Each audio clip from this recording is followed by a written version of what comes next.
일반 상식과 관련돼서는 우리가 기본적으로 일반 상식의 용어들은 좀 영어들이 많아요. 그래서 여러분들이 영어를 좀 잘 하시니까 좀 공부하기가 좀 빠르게, 그래서 그 용어 자체의 의미를 정확하게 알고 있어도 문제를 정답을 맞히기가 상당히 쉽겠죠. 그 다음에 시사 상식 용어들은, 일반 상식 용어들은 기본적으로 영어를 기반으로 하는데, 시사 상식 용어들은 기존의 영어들이 다 쓰여져 왔기 때문에 또다시 만들기가 어려우니까 영어의 어떤 두세 가지 단어를 합쳐가지고 주로 합성어 위주로 다 돼 있어요. 합성어. 역시 이것도 영어를 기반으로 한다는 거죠. 그 다음 그 상식 용어들이 대다수 그 용어들의 특징이 좀 연상어들을 많이 쓰고 있다는 거. 그 단어의 이미지를 연상을 하시면은 주로 좀 이렇게 떠올릴 수 있는 그런 어떤 내용들. 그리고 또는 그 원어, 그리스어나 라틴어 이런 쪽의 원어의 어떤 유래, 이런 데서 비롯돼 가지고 단어를 만드는 경우, 이런 경우들이 일반적으로 좀 많고, 그 다음 특히 이제 조약이나 이런 것들은 대다수 도시 이름을 많이 쓴다는 거. 그래서 그 도시에서 이런 것들을 조약을 체결했다, 뭐 이런 것들이 대부분 이런 것들. 그 다음 또는 용어들을 독특한 주장이다, 그 분야에 독특한 그 주장을 한다, 이러면은 그 사람의 최초로 사용했던 사람의 어떤 이름을 따가지고, 이름을 따서 이제 용어를 만드는 이런 것들이 일반적으로 태반이다. 대다수 이 범주 안에 거의 다 그 해당되는 용어들이에요, 시사상식 용어들은. 그래서 시사상식 공부는 좀 얇고 넓게 광범위하게 해야 됩니다. 실제 수업을 들었다고 해서 무조건 고득점을 받는다, 이렇게 단정하기는 좀 힘듭니다. 대신에 공부를 조금 하게 되면 비슷한 단어들로 이렇게 흘러간다는 패턴을 알 수가 있어요. 그래서 기본적으로 우리 부교공과 관련돼서는 일반 상식 문제를 기본적으로 깔고 시사 상식 문제도 꽤 출제하고 있다. 시사 상식 문제 한 20% 정도, 시사 상식 문제 최근에 어떤 나온 올해 이슈가 된 단어들, 예를 들어서 뭐 패스트 트랙이나 이런 것들 있잖아요, 그죠? 그리고 그 법률에서 보면 피의사실 공표, 뭐 이런 단어들, 이런 것들은 올해 좀 이렇게 관심 있게 볼 필요가 있다. 작년에 같은 경우에는 미투가 그대로 나왔거든요. 미투 운동이 뭐냐, 뭐 이런 것들, 그런 것들처럼 시사상식이 들어가 있고, 그 다음 좀 의외로 좀 국사에 대한 비중이 좀 있다는 거. 국사 한 8개 정도? 한 그 정도 나오죠.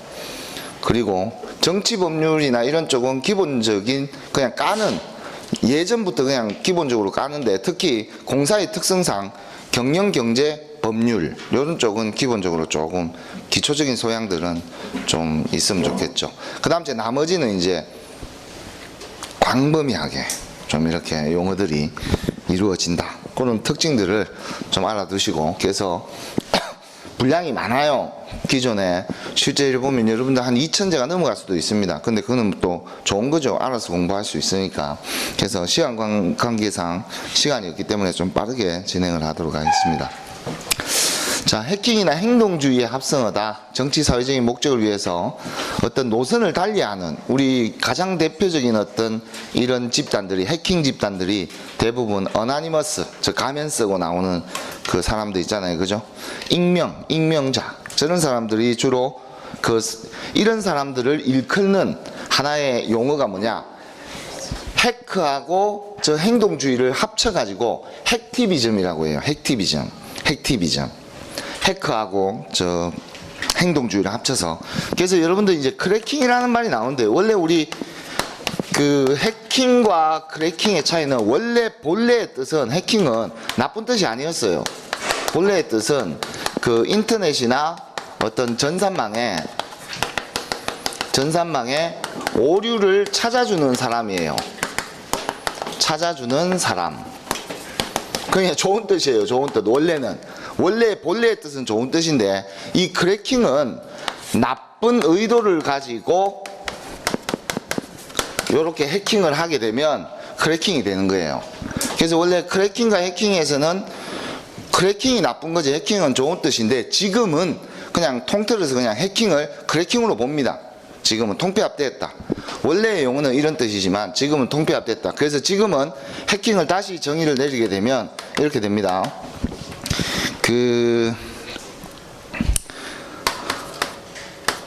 특수 목적을 가지고, 즉 목적을 가지고, 목적이 있어야 돼요. 그리고 타인의 컴퓨터를 무단으로 침입하게 되면 해킹이 됩니다. 일종의 범죄가 되는 거예요. 이거 자체가 범죄입니다. 그 예를 들어서 침투를 했는데 그냥 열람만 하고 나왔어요. 그래도 범죄가 성립하는 거예요. 거기 있는 자료를 유출했다. 그럼 범죄가 또 성립하는 거예요. 다른 사람한테 또 팔았다. 그럼 또 범죄가 또 한 개가 더 성립하는 거예요. 그렇기 때문에 해킹은 이 목적성이 있어야 돼요. 그 목적성. 그 목적이 그런 의미다. 이렇게 이제 보시면 되고. 다음은 두 번째로, 이런 용어들은 이제 최근에 생긴 용어들이기 때문에 합성어들을 주로 많이 쓰는 거죠.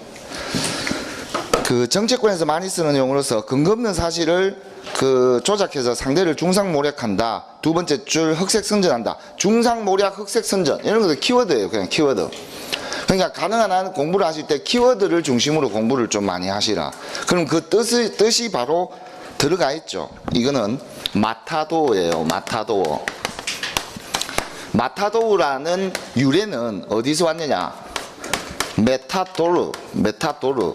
여러분들 그 스페인, 에스파냐죠, 그죠? 여기 투우사들 있죠, 그죠? 투우사들 중에서 맨 마지막에 그 소를 이제 죽일 때 맨 마지막 투우사가 나와서 소의 정수리에 칼을 이제 꽂으면서 이제 마무리를 짓거든요. 그 사람을 메타도르라고 불러요. 메타도르. 그러니까 상대방을 조작을 해서 중상모략하거나 흑색선전을 퍼뜨리는 이런 형태의 어떤 행위들을 우리는 정치권에서는 주로 마타도우라고 이야기를 한다. 그렇게 체크하시면, 특히 근거 없는 선정선동. 이게 이제 유래가 된 이유는 우리 정치권에서 보면 그 의혹을 제기하는데 아니면 말고식의 어떤 의혹들, 이런 것들이 대표적인 마타도우라고 볼 수 있습니다. 아니면 말고 뭐 이런 식의 의혹 제기들. 그냥 이번 국정감사에서 보면 뭐 박원순 뭐 아들 어디 있냐 뭐 이런 것들을 묻는 거, 이런 것들 역시 그냥 불필요한 어떤 선전선동, 흑색선전을 이제 하는 거죠. 그 다음 제 3번 전시나 사변, 그리고 국가 비상사태. 두 번째 줄 공공질서 유지. 그 밑에 줄 행정사법권을 군대 권력 밑으로 다 넘긴다. 이게 바로 계엄입니다. 계엄인데요. 이 계엄이 발표가 되면은, 계엄을 발령하려면 국무회의의 심의를 거쳐야 돼요. 국무회의의 심의를 거쳐야 계엄이 발표가 되는데, 계엄령이 선포가 되는 거예요. 대통령이 이제 선포를 하는 거죠. 그렇게 되면 반드시 향후 국회의 동의를 얻어야 됩니다. 국회의 동의를 얻지 못하면 그 시각부로 효력이 없어집니다. 효력이 상실돼요. 계엄의 효력은 상실됩니다. 계엄의 효력이. 그러면 국무회의라는 거는 어떤 사람들이 회의에 참석하느냐? 그냥 장차관들이에요. 장차관들. 그래서 장차관들을 조선시대 때는 뭐라고 하죠? 당상관이라고 해요. 당상관. 그래서 이거는 내가 따놓은 당상입니다. 이런 말을 쓰잖아요. 그죠? 그런 게 이게 장차관. 국무회의라는 뜻은 대통령 앞에, 조선시대로 치면 임금 앞에 나가서 전하 이런 말을 할 수 있는 사람들이에요. 그 사람들이 당상관들이거든요. 그게 국무회의 장차관들. 그럼 당연히 의장은 대통령이 되는 거고요. 부의장은 국무총리가 합니다. 그런데 일반적으로 대통령이 참석하는 회의도 많지만 국무회의인데 대통령이 참석하지 않는 경우들도 상당히 많습니다. 그때는 국무총리가 주재를 하게 되어 있습니다. 그래서 요 계엄령은 그 작년 재작년 때 한번, 또 지금 최근에 작년 재작년 때 그 국군 기무사에서 한번 저 계엄령 검토를 박근혜 정부 때 했다 해가지고 한번 이슈가 됐잖아요. 근데 또 올해 이걸 빼려다고 딱 보니까 올해 다시 이게 최종본이 아니었다. 뭐 초안을 검토한 걸 가지고 국민들을 또 이렇게 오도했다. 이렇게 논란이 되면서 또다시 불이 지펴져서 그냥 그대로 놔둔 그런 용어입니다. 계엄령. 계엄. 저 계엄령이 선포되면요, 우리는 헌법상 3심 제도를 채택하게 되어 있잖아요. 그죠? 단심제가 가능합니다. 계엄령 선포하에서는 범인이 체포되면 단심으로 끝납니다. 그냥. 그렇기 때문에 상당히 그 국가 비상사태라고 가정하에 군대가 권력을 장악하는 그런 형태라고 볼 수 있겠습니다. 그 다음 제 4번 일반적으로 임기를 만료를 앞둔 공직자의 권력 누수 현상, 거기 밑줄 긋습니다. 권력 누수 현상. 그거는요, 답을 넣어놨어요. 그죠? 네, 이런 것들은 저의 실수입니다. 그 다음 줄에 빈칸을 채웠는데 그 위에 레임덕을 뺐어야 되는데, 원래 덕이라는 말은 여러분들 그 오리를 얘기하는 거예요. 레임덕. 쩔뚝거리는 오리. 그러니까 뭔가 문제가 있다는 뜻이에요. 뭔가 제대로 자신의 행동을 통제하지 못하고 그냥 자기의 영향력을 행사하지 못하는 그런 상황. 그래서 레임덕은 권력 누수 현상이다. 키워드를 딱 중심으로. 가능한 한 여러분들이 이 수업을 통해서 실제 여러분들이 나중에 답안지를 받게 되면 설명들이 많이 돼 있어요. 가능한 한. 근데 그거는 여러분들이 시험 관계상 이해가 잘 되지 않으면 주로 많이 읽어보는 거죠. 그런데 실제 공부를 해서 여러분들이 시험장에 가기 위해서는 머릿속에 가능한 한 키워드 중심으로 해서 연상을 많이 하셔야 된다. 그래서 레임덕이라는 거는 오리고 쩔뚝거리고 그리고 권력이 누수되는 현상이다. 즉 장악이 안 된다는 뜻이에요. 권력 장악이 안 된다. 그 다음 제 5번 선거의 그 4대 원칙. 자, 선거의 4대 원칙. 누구나 한 표 직접 비밀로 투표해야 돼요. 그러면 누구나는 보통 선거죠. 보통 선거 한 표. 평등 선거죠. 그죠? 평등 선거. 직접 선거, 비밀 선거. 이게 4대 원칙이죠. 그죠? 보통 선거, 평등 선거, 직접 선거, 비밀 선거. 보통, 평등, 직접, 비밀. 누구나 한 표 직접 비밀로 투표를 해야 된다. 그래서 자신이 투표한 내용을 타인에게 알리게 되면 법 위반이에요. 선거법 위반입니다. SNS에 올리더라도 투표 입구 그 정도만 촬영하는 것은 무관한데 투표합시다 이런 취지로, 하지만 어느 후보 어느 정당을 찍었다 공개하는 것은 법 위반이 된다. 비밀 투표 위반이 되는 거예요. 그래서 요 네 가지는 상식이고, 이거는 뭐 매년 상식에 들어가 있는 내용들이고 뭐 잊을만 하면 한 번씩 이렇게 출제하는 그런 어떤 기본적인 문제들이다, 이렇게 볼 수 있습니다. 그 다음 제 6번은 설명들이 많이 돼 있어요. 그런데 핵심 키워드는 맨 마지막 줄. 군복무를 대체할 수 있는 제도를 우리는 뭐라고 하죠? 대체. 용어가 거의 답이 나와 있잖아요. 그죠? 대체복무제예요. 대체복무제. 대체복무제는 뭐 때문에 결국 나온 문제죠? 양심적 병역 거부. 그 가장 대표적인 종교가 여호와의 정인 그쪽이죠. 그죠? 그 병역 문제, 실제 제가 여호와의 정인인데 그 군복무를 거부해 가지고 징역형을 3년 살고 나온 사람을 우연찮게 만난 적이 있어요. 그래서 이렇게 대화를 해봤는데 자기는 형사처벌을 받았어요. 그냥. 그런데 종교적 신념이 있더라고요. 그리고 그런 사람들의 입장에서 이렇게 종교적 신념이 되게 강한 사람인데 그 사람의 입장에서 형사처벌을 받아서 전과자가 되는 것에 대해서 상당히 좀 그 본인의 입장에서는 억울할 수 있겠다. 우리 헌법에는 종교의 자유가 보장되어 있거든요. 그런데 근데 그 친구가 하는 말이 대체복무제가 들어오면 저는 대체복무제를 선택했을 겁니다. 이렇게 이야기를 또 하기도 하는데, 또 어떤 사람들은 그걸 또 안 좋게 보시는 분들은 변명이다. 너도 국가의 당연히 국방의 의무는 헌법상 의무인데 그걸 왜 대하지 않느냐, 이런 논란이 있어요. 근데 이제 우리 사회가 이제 많이 성숙하고 이제 대체복무제도에 대해서도 많이 이제 검토가 됐고, 참고로 여기에 종지부를 찍은 그는 헌법재판소가 양심적 병역 거부를 처벌하는 것은 위헌이다라고 판결을 내렸기 때문에 대체복무제가 이제 허용이 되는 거예요. 그러면 이걸 이제 일반 군복무보다 곱하기 1.8을 할 것이냐 1.5를 할 것이냐 2를 할 것이냐 이런 논란이 있는 것이고, 거기에서 또 어느 부서, 특히 교도소 또는 군대에 보면 취사병 뭐 아니면 하여튼 이런 특수한 어떤 곳에다가 배치하는 안들을 지금 검토 중에 있습니다.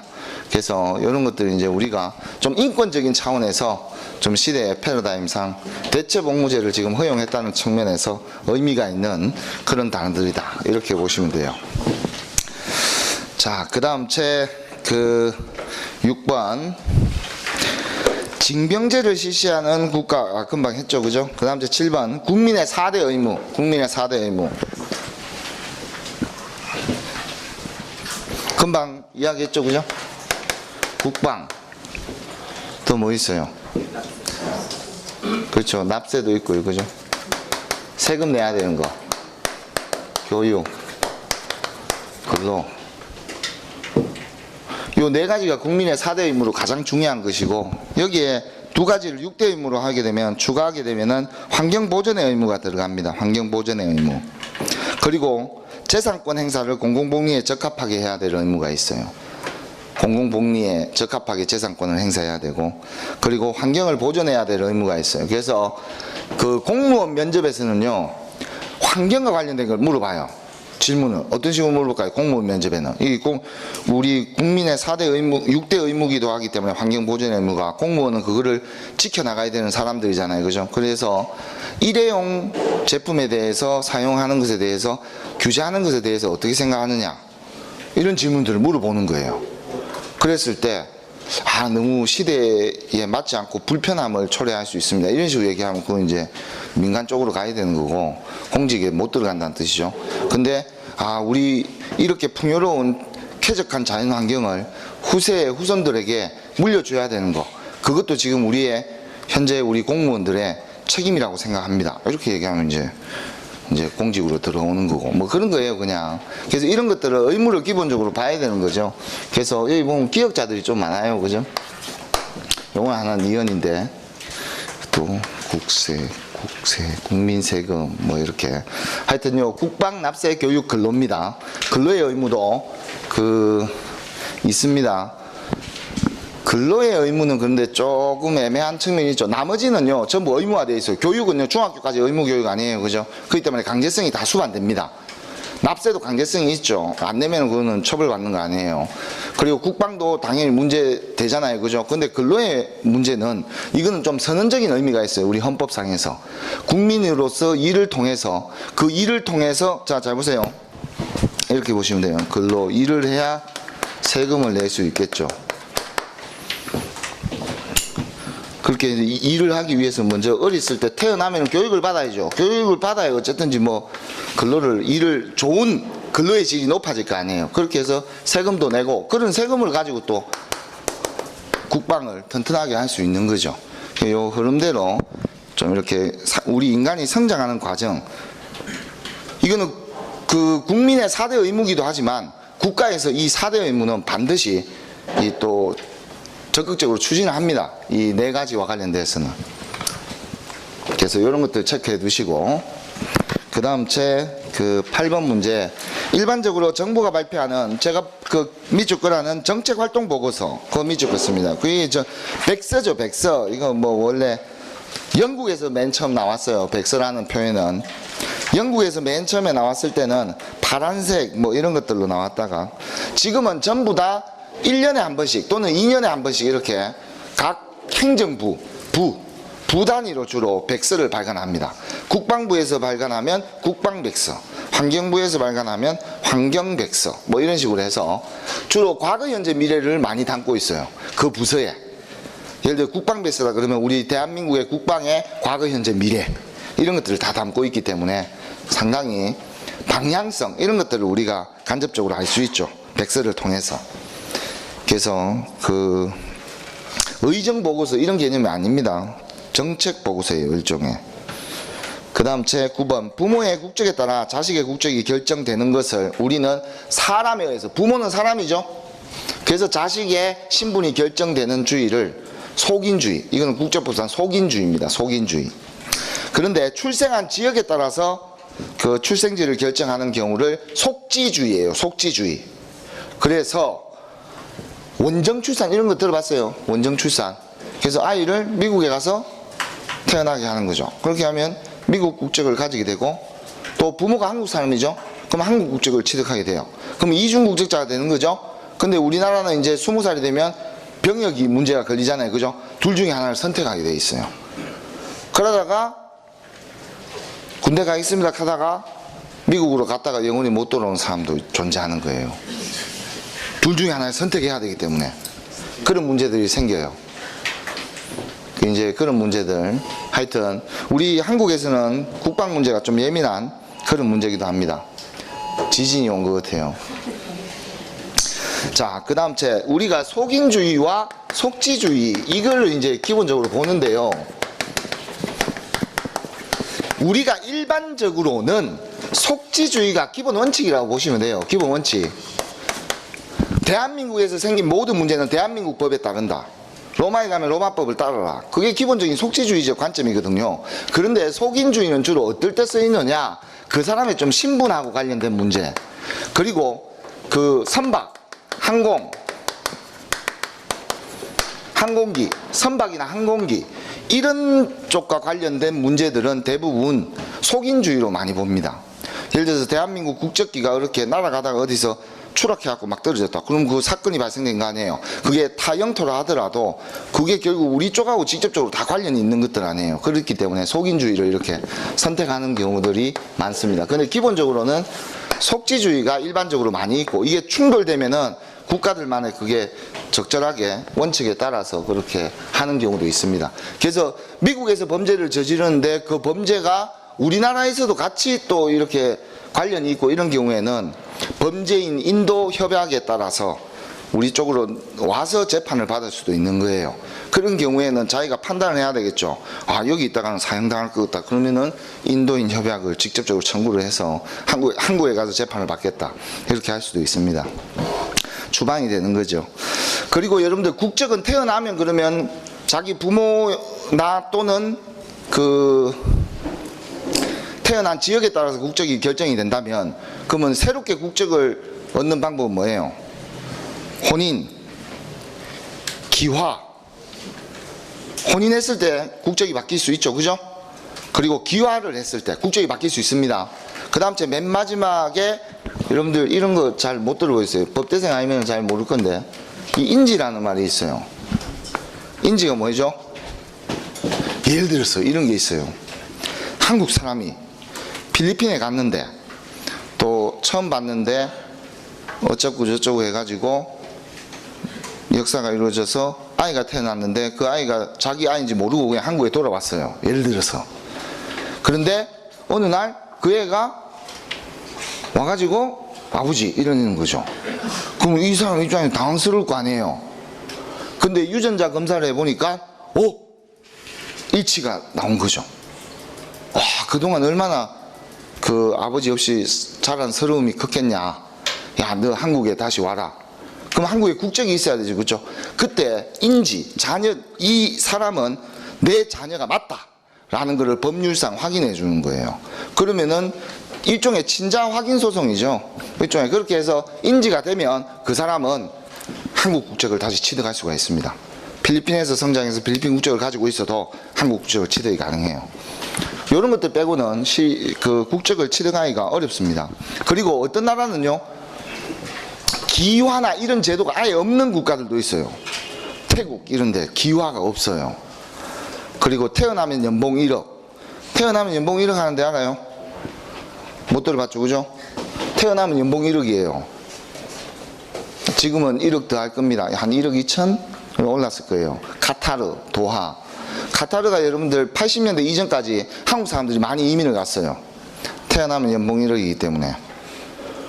그런데 80년대 초반에 이민자가 너무 많은 거예요. 거기는 이제 빨대만 꽂으면 석유가 나니까 그걸로 다 가능해요. 그래서 80년대 초반에 법을 제정해서 이민을 받지 않는 걸로 딱 못을 박아놨어요. 그래서 카타르 도하에 보면 한국 사람들이 의외로 꽤 많다는 거. 초창기 때 이제 이동한 사람들이죠. 그 사람들은 연봉 1억이고 그 돈을 가지고 한국에 와서 뭐 치료받고 해도 써도 뭐 남는 거예요. 한국에 있어도 돈이 통장으로 계속 들어와요.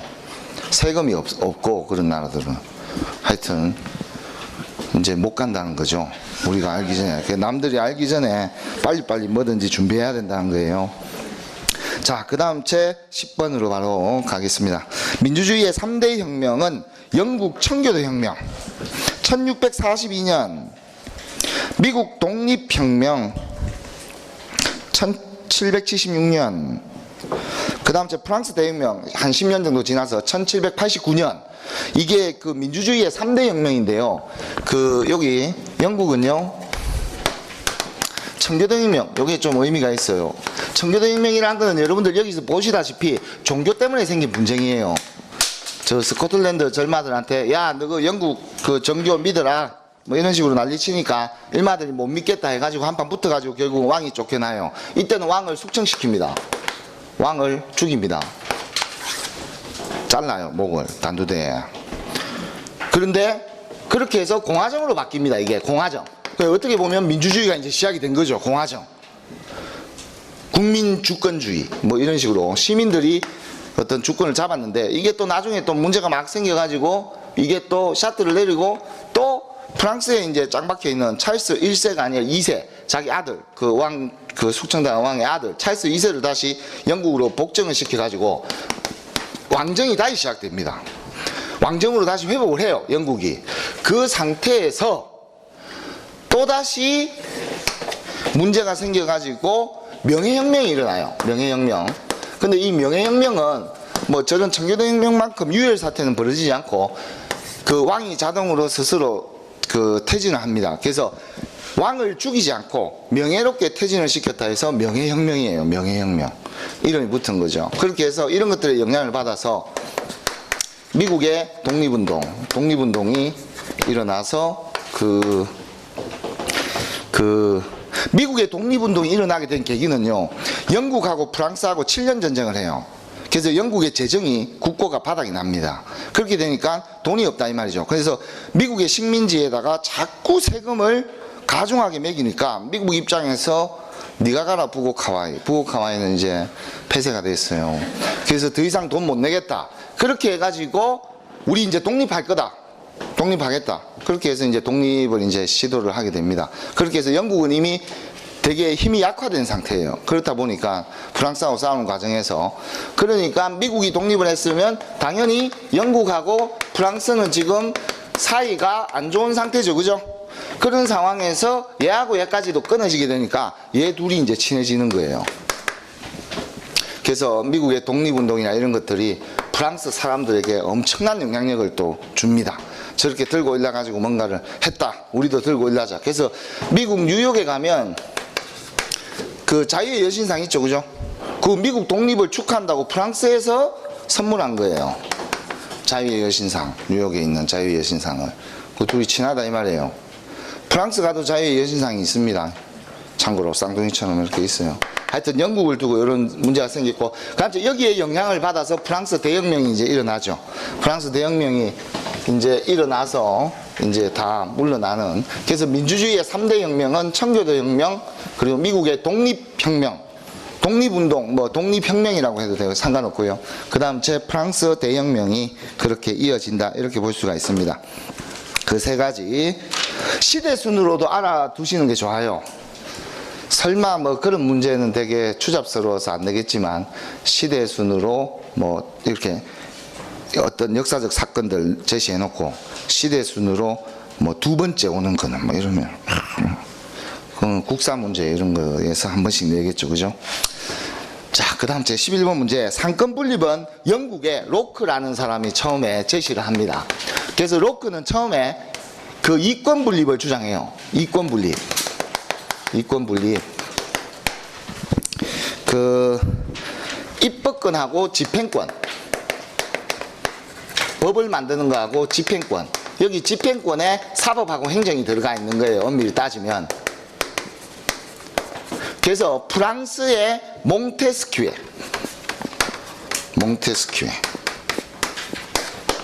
그 참고로 이 프랑스 사람들은 이응, 리을, 미응이 많아요. 이름들이나 명칭이나 언어들. 그래서 좀 이렇게 옹알이 한다는 느낌이 있어요. 옹알이 한다는 느낌. 이응, 미응, 리을. 그래서 우리 지능검사를 최초로 개발한 시몽, 몽 이렇게 들어가잖아요. 미응, 이응 들어갔잖아요. 그죠? 프랑스 사람이에요. 나폴레옹. 몽테. 근데 원래 러시아 사람들은 끝에 스키가 오거든요. 그리고 로프, 파블로프 이런 사람 러시아 사람들이죠. 제일 예의 없는 사람이 누구죠? 러시아에서 차에서 코프는 스키, 차이코프스키 이런 사람 러시아 사람들이에요, 전부 다. 그래서 로프를 잡아 당기고 올라가서 스키 타고 내려오면 러시아다, 이런 쪽은. 러시아. 춥다 이거죠. 추우니까 로프 쭉 잡아 타고 스키 타고. 근데 이게 중간에 이래 들어가면 러시아 사람이 아니라는 뜻이에요. 중간에 이래 들어가면. 끝에 와야 되는데 중간에 이래 들어가면 러시아 사람이 아니에요. 근데 몽이 이래 들어가면 대충 프랑스 사람이구나 이런 느낌을 좀 받으셔야 돼요. 사람들이나 용어들, 그 시사 용어들이 보면 이게 그 영어를 기반으로 하는지 불어나 다른 나라를 기반으로 하는지에 따라서도 용어의 의미가 조금씩 바뀝니다. 그래서 그런 측면을 지금 몇 번이죠? 11번. 그렇죠. 몽테스키유의 저서 법의 정신이에요. 법의 정신. 여기에서 말하는 거는요, 몽테스키유에서 법의 정신을 읽어보신 분들은 없을 거예요. 책 두께가 이만하고 있는 순간 깊은 숙면으로 유도하기 때문에. 여기서 상권 분립을 주장을 하거든요. 입법, 사법, 행정 요걸 다 나누는 거예요. 입법, 사법, 행정을 쪼갠 다음에 입법, 사법, 행정을 쪼개놓은 다음에 얘네들이 전부 다 균형과 견제, 힘의 견제, 권력의 견제, 서로서로 견제하게끔 이렇게 만들어 놓은 거예요. 균형과 견제, 일종의 감시죠. 감시, 권력을 감시시키는 거예요. 세 가지 기관을 이용해서. 그렇게 해서 궁극적으로 어떻게 하자는 거다? 국민의 인권, 기본권이죠. 그죠? 기본권을 보장하고자 하는 게 기본 취지예요. 이게 기성정결이에요. 그냥 몽테스키유의 법의 정신에서 나온. 그래서 법이란 거는 뭐냐? 결국은 독단적으로 집행이 되어서는 안 되고 입법사법 행정의 적절한 균형을 통해서 국민이 가장 행복한 방향으로 이게 권력이란 건 통제돼야 된다. 그런 어떤, 그래서 감시받지 못한 권력은 부패하기 마련이다. 그래서 요즘 시대에 검찰개혁이나 이런 것처럼 지금 현재 검찰을 감시할 수 있는 기구는 현실적으로 없습니다. 근데 새로운 공수처를 또 만들게 되거나 이런 것들도 또 쉽지만은 않아요. 여러 가지 또 법적으로 논란이 또 생기고 하기 때문에. 하지만 그런 취지에서 검찰개혁의 의미는 상당히 의미가 있다. 그리고 최근에는 입법사법행정 중에서 어느 부가 제일 파워가 세죠? 행정부가 압도적이죠. 대통령이 최고잖아요. 왜냐하면 복지국가를 표방하기 때문에 모든 예산들이 행정부에 집중이 돼 있어요. 규모가 제일 크고. 그래서 입법부, 사법부, 행정부의 수장을 통틀어서 뭐라고 부르냐? 삼부요인이라고 해요. 국회의장, 대통령, 대법원장, 삼부요인이라고 해요. 요 세 사람. 여기에서 한국은행 총재까지 집어넣으면 사부요인, 경제대통령, 한국은행 총재, 통화량을 통제하는 사람이죠. 그죠? 그래서 기본적으로 삼부요인은 상당히 중요하다. 이게 대통령의 어떤 문제가 생기거나 했을 때 일단은 그 순번이 행정부 순서대로 가는 거죠. 대통령 다음에 국무총리, 국무총리 다음에 또 교육부총리 이런 식으로 순서가 있습니다. 부총리 뭐 이런 식으로 서열, 고리시에 대통령, 국무총리, 부총리, 부총리가 2명 있어요. 교육부총리하고 과학기술 쪽에 부총리 1명 있죠. 그죠? 그는 교육과 과학을 좀 진흥하자 이런 취지로 한 단계 격상을 시켜놓은 거예요. 실제 과거에는 법무부나 내무부, 즉 행정자치부 이런 것들이 권한들이 셌지만 지금은 좀 우리가 좀 격상을 시켜놔서 교육부총리는 2명입니다. 국무총리는 1명이고 그렇게 됩니다. 그 다음 제 12번 스위스의 일부 작은 주에서는 직접 민주정치를 실현하는 것들이 있다. 매년 한번 주민들이 다 모여가지고 거기에서 중요한 의사결정을 내리는 그 개념을 란스게 마인드라고 하는데요. 란스게 마인드. 좀 발음이 안 좋아요. 란스게 마인드.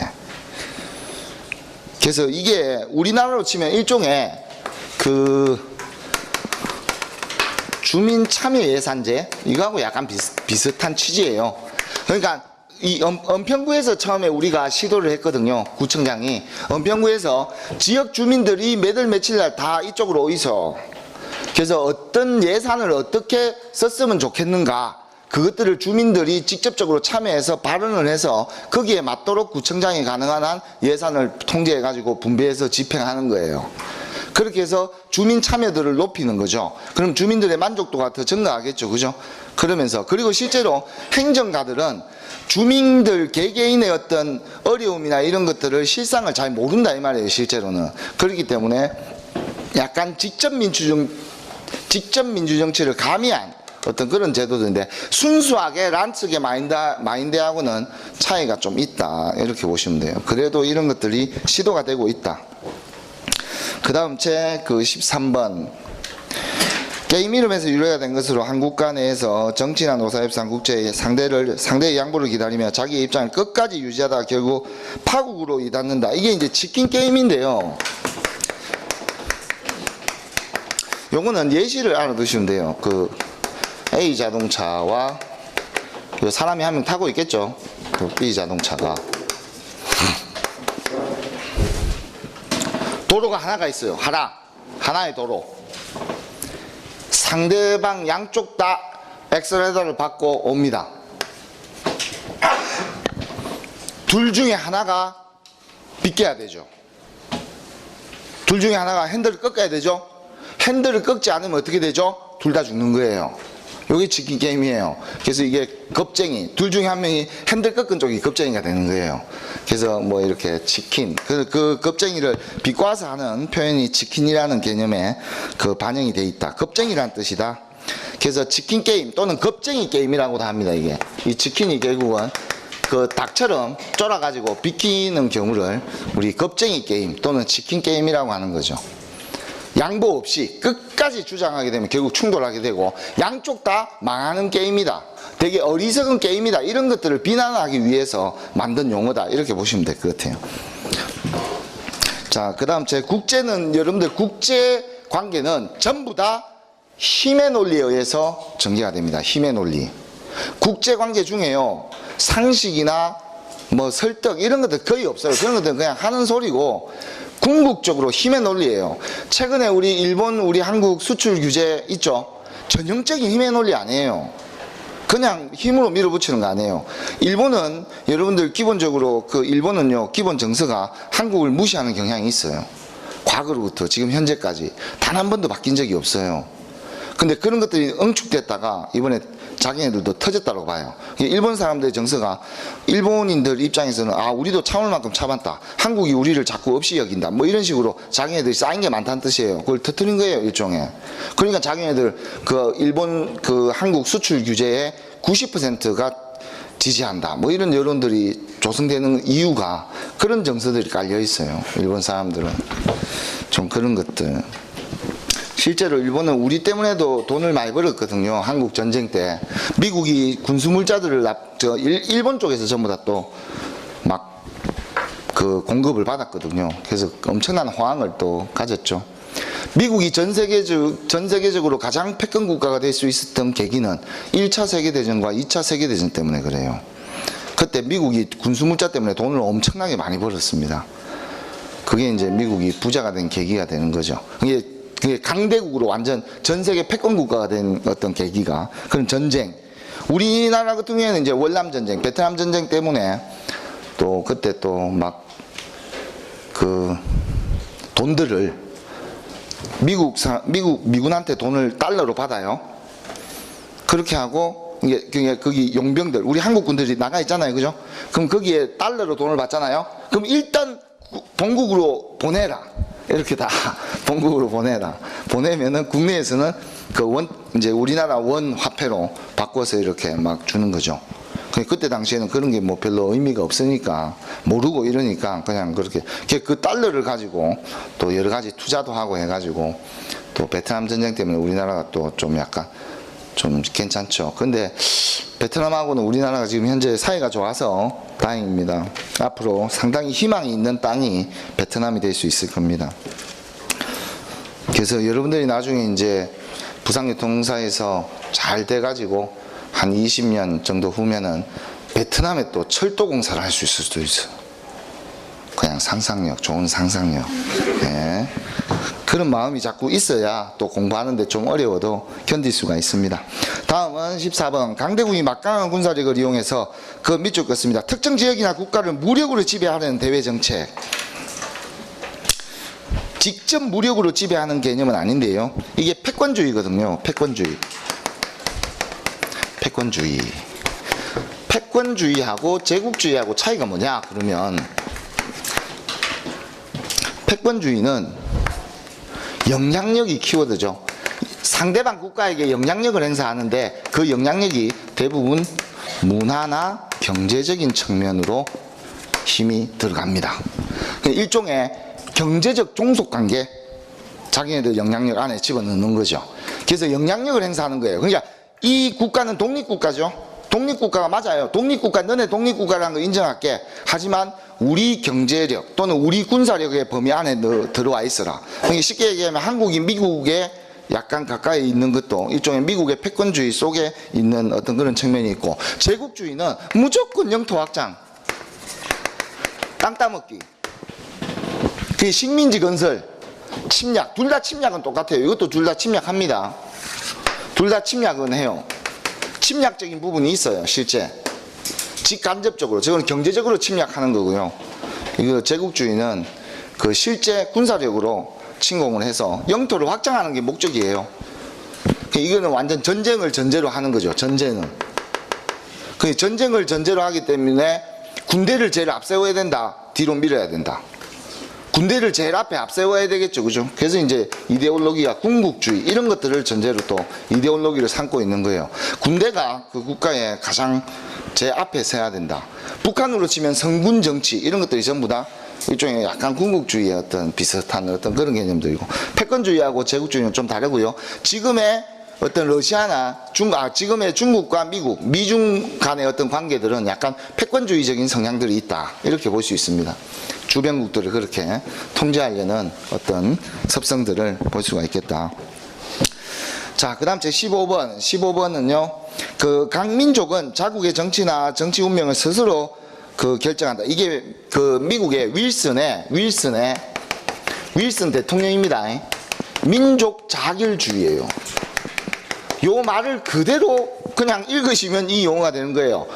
각자의 민족은 스스로 자신의 민족의 운명을 결정해야 된다. 스스로 자신의 운명을 결정할 수 있다. 이게 기반이 되어서 신생 독립국가들이 엄청나게 생겨납니다. 일종의 빅뱅이 되는 거예요. 그걸 미국에서 허용해줬고, 그렇게 해서 독립국가들이 많이 생겨납니다. 이 민족 자결주의의 영향을 받아서 우리 그 한국의 여러 가지 한국의 독립운동에 어떤 또 힘을 또 실어주는 어떤 그런 어떤 측면이 큽니다. 윌슨의 민족 자결주의는. 그래서 2차 세계대전이 끝나면서 상당히 각 국가들이 독립을 많이 했다. 각자의 그 독립성을 인정하는 거죠. 이 이데올로기가 지금까지도 내려와 있어요. 그래서 이게 어디까지 지금까지도 영향을 뻗치고 있나, 쉽게 얘기하면 여러분들 이스라엘 팔레스타인 분쟁 있죠. 그래도 서로 민족이 서로 다르죠. 이것도 되게 웃깁니다. 원래는 팔레스타인들이 이스라엘 땅에 살고 있는데 그 유대인들이 막 쫓겨나오듯이 해가지고 그 팔레스타인 쪽으로 왔어요. 그렇게 해갖고 유대인들이 많이 모인 거예요. 그러니까 모여가지고 갑자기 국가를 선포를 해버렸어요. 그러니까 팔레스타인들이 봤을 때는 저그 땅에 이것들이 슥 밀고 들어오더니 갑자기 국가를 선포한 거예요. 그래가지고 이제 막 싸우게 되는데, 역사적으로 뿌리는 깊죠. 뭐 원래 예루살렘이나 이런 쪽이 원래 유대인들의 뭐 본토다. 근데 자기네들이 땅을 잃어서 이렇게 이렇게 유랑 생활을 하다가 또다시 여기에 다시 되찾은 거다 이렇게 보는데, 팔레스타인 입장에서는 여기 원래 우리 땅인데 누구 갑자기 들어와서 독립을 선언하면 어떻게 되나 이렇게 되는 판이에요. 이게 쉽지 않습니다, 이 문제는. 근데 미국 입장에서는 이스라엘 쪽으로 손을 들어줘요. 그 이유는 뭐 다양하죠. 미국의 유대인들의 영향력이 또 큰 측면도 있고, 또는 당연히 각자의 어떤 민족의 운명을 스스로 결정해야 된다. 그래서 또 우리 티벳 달라이라마, 중국으로부터 독립운동하고 이런 것들 있잖아요, 그죠? 일종의 민족 자기주의적 관점으로 봤을 때 그런 것들을 지원하는 거죠, 전 세계적으로. 그 민족들의 그 중국도 다민족 국가입니다. 한 35개 민족? 16개? 좀 헷갈립니다. 아마 그 소수민족까지 다 합치면 한 50개까지는 안 될 것 같고, 한 16개? 한 16개. 우리 그 조선족도 있기 때문에 하여튼 그래 좀 많습니다. 다민족 국가입니다, 중국도. 그 다음 제 16번까지만 하고 잠시 쉬었다가 하도록 하겠습니다. 그 16번은 좀 의미가 있는 말이기 때문에 체크를 해둡니다.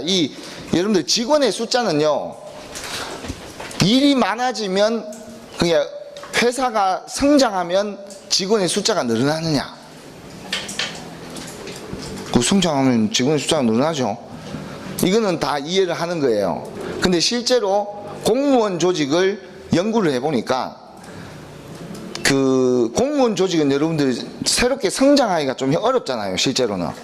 전체 국민 대비 인구수, 그냥 인구수 대비 공무원 숫자 개념으로 통제를 하지, 굳이 국민은 상대적으로 더 이상 인구가 예를 들어서 늘어나지 않는데 공무원 숫자는 자꾸 더 늘어난다. 그럼 이거 되게 웃긴 거 아니에요? 그래서 실제 공무원 조직을 실제로 분석해 본 결과, 공무원들은 자신이 승진을 하고 부하 직원들을 육성시키는 차원에서 자꾸 새로운 일자리들을 만들어낸다라는 연구 결과가 이제 나온 거예요. 그게 파킨슨 법칙이에요. 파킨슨 법칙. 공무원들은 업무와 상관없이